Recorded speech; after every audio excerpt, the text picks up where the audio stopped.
हजारों साल पुरानी बात है।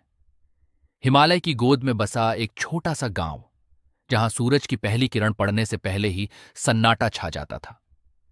गांव वालों का मानना था कि पास के पुराने किले में एक नीली रोशनी रहती है और जो भी उस रोशनी का पीछा करता है वह कभी वापस नहीं आता। लेकिन समीर अलग था। उसे खतरों से खेलने का शौक था।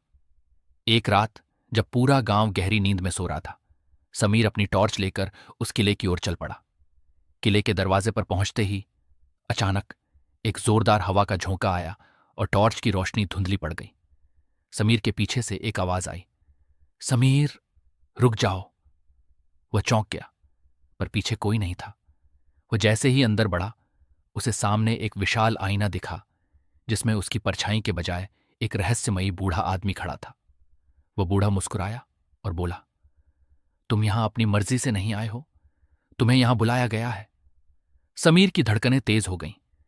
तभी कमरे की मशालें खुद ब खुद जल उठीं और नीली रोशनी उसके चारों ओर घूमने लगी। अचानक वह बूढ़ा आदमी गायब हो गया और उसकी जगह एक पुरानी किताब हवा में तैरने लगी।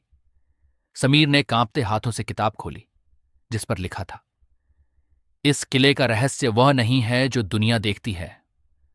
असली सच तो तुम्हारी अपनी पहचान में छिपा है।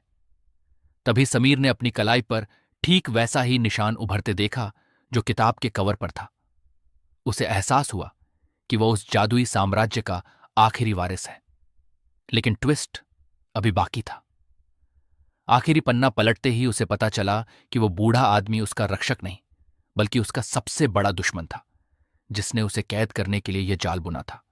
अचानक किले के दरवाजे बंद हो गए और दीवारें गिरने लगीं।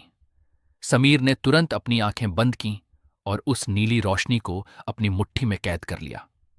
अगले ही पल एक जोरदार धमाका हुआ। सुबह जब गांव वाले जागे तो वह पुराना किला गायब हो चुका था और वहां सिर्फ नीली पत्तियों वाला एक जादुई पौधा खिला था। समीर कहाँ गया?